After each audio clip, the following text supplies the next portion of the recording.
तकरीबन 65,000 उलमा ऐमे मसाजिद जो मस्जिदों के इमाम हैं, उनको महाना इजाज़िया कार्ड बराए इमाम मस्जिद के नाम से जो 25,000 रुपए मिलने शुरू हुए, इसके पीछे हुकूमत पंजाब का कोई ख़ास मकसद है जो उलमा को नवाजा जा रहा है। सिर्फ ये जो ऐमे मसाजिद हैं, जो मस्जिदों के इमाम हैं, उनको ही ये 25,000 क्यों दे रहे हैं कि लोग ये बात करते हैं कि जनाबे वाली ये 25,000 देने के पीछे इनका कोई ख़ास मकसद है। आखिर ये 25,000 देकर हुकूमत पंजाब भर के जो इमाम मस्जिद हैं, मस्जिदों के जो इमाम हैं, उनसे क्या चाहती है? तो मेरे अजीज ज़रा मस्जिद की तरफ आप नज़र करिएगा।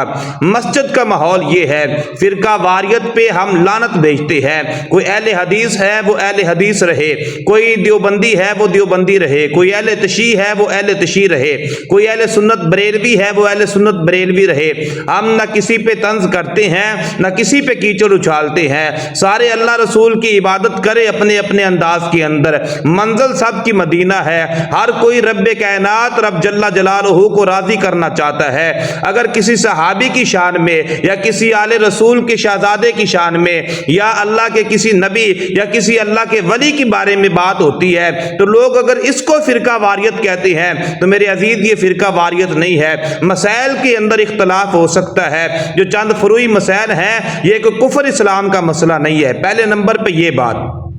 हमारे यहाँ मस्जिदों के अंदर मुझे तकरीबन 17 साल हो गए, मैं इमामत और खिताबत के फ़राइज़ सार अंजाम दे रहा हूँ, और मैंने आज तक अपनी किसी गुफ्तगू के अंदर कुलखानी के मौका पे और जो वसाते के मौका पे या किसी जो है वो शब मराज, शब बरात, लैलतुल कदर के मौका पे या मिलादुन नबी के हवाले से मैंने कभी तनकीद नहीं की। उसकी वजह यह है कि मस्जिदें जो है ना, जिन मस्जिदों के उलमा को, इमाम मस्जिदों को ये जो 25,000 देना शुरू किया है ना, ये वो मस्जिदें हैं जिन मस्जिदों के अंदर अहले हदीस भी नमाज पढ़ने आते हैं, अहले सुन्नत भी नमाज पढ़ने आते हैं, और जो है देवबंदी हजरात भी नमाज पढ़ने आते हैं, और यहाँ तक कि अहले तशी भी नमाज पढ़ने के लिए आ जाते हैं।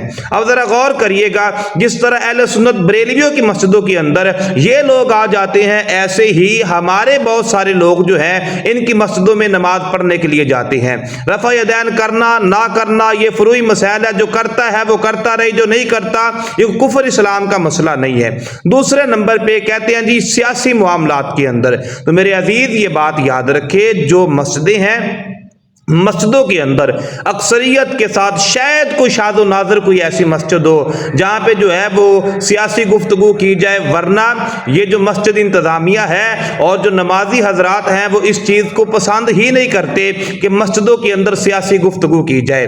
अब इसके बाद अगर कोई ये कहे कि किसी ख़ास मकसद के लिए उलमा को, मस्जिद के इमामों को 25,000 मिल रहा है, तो इसके अलावा मुझे बताओ और क्या मकसद हो सकता है? मस्जिदों के अलाउड स्पीकर पहले से बंद है, हम मस्जिद के लाउड स्पीकर के अंदर तकरीर कर नहीं सकते। फिरका वारियत जो है वैसे ही हमारे पीछे नमाज पढ़ने वाले वो पसंद नहीं करते, और हम भी। और भाई जब सारे अपने मफाद के लिए, जब ये जो दीन दुश्मन है, जब ये सारे इकट्ठे होके बैठ सकते हैं, हम तो एक नबी का कलमा पढ़ते हैं, एक कुरान को मानने वाले हैं, एक अल्लाह वहदहू ला शरीक की इबादत करने वाले हैं, हम एक जगह पे इकट्ठे क्यों नहीं हो सकते? फिरका वारियत की आड़ में मुसलमानों ने जितना अपना नुकसान किया है ये मुसलमान ही जानते हैं। अल्लाह मुल्क पाकिस्तान को फिरका वारियत जैसी लानत से महफूज रखे। और सियासी गुफ्तगू हमारे यहाँ मस्जिदों का माहौल ही नहीं है, सियासी गुफ्तगू मस्जिद में नहीं होती। आप जरा मुझे बताइएगा इसके बाद कौन सा ऐसा एजेंडा है जिसकी बुनियाद पर? हाँ, एक बात है, हो सकता है बहुत सारे उलमा जो हैं, इमाम मस्जिद जो हैं, वो माशी तौर पर कमज़ोर थे और ये सारे लोग जानते हैं। इसके बावजूद जो है आप जो है वो उलमा की बुराइयां करते हैं। हालांकि कोई बंदा शाज़ो नाज़र कोई ऐसा हो, कोई बंदा होगा जो अपने बेटे को मौलवी बनाना चाहता है, वरना कोई नहीं चाहता कि मेरा बेटा मौलवी बने। वजह माशी तौर पर कमजोर, इस वजह से सारे चाहते हैं मेरा बेटा डॉक्टर बने, सारे चाहते हैं मेरा बेटा इंजीनियर बने, सारे चाहते हैं मेरा बेटा जो है वो प्रोफेसर बने, मेरा बेटा बड़ा ऑफिसर बने, मेरा बेटा फलां बन जाए, मेरा बेटा, यानी मौलवी बनाने के लिए कोई तैयार नहीं है। تو اگر یہ مولویت کا شعبہ جو ہے اس کے اندر وقار آ جائے، اس کے اندر تنخواہیں اچھی ہو جائے، یہ جو ڈاکٹر بنانے کے پیچھے لگے ہوئے نا، یہی بندے اپنے بچوں کو مولوی بنائیں گے۔ یہ جو انجینئر اور پروفیسر بنانے کے چکر میں ہے، اگر مولویت جو ہے نا، یہ جو مسجدوں کے امام ہیں، اگر ان کی تنخواہیں اچھی ہو جائے، لوگوں کی باتوں سے اگر ان کو چھٹکارا مل جائے نا، اور بڑے بڑے چودھری بھی اپنے بچوں کو امام بنا کے مصلی امامت پہ کھڑا کریں گے، اس لیے کہ جتنا وقار اس شعبے کے اندر ہے۔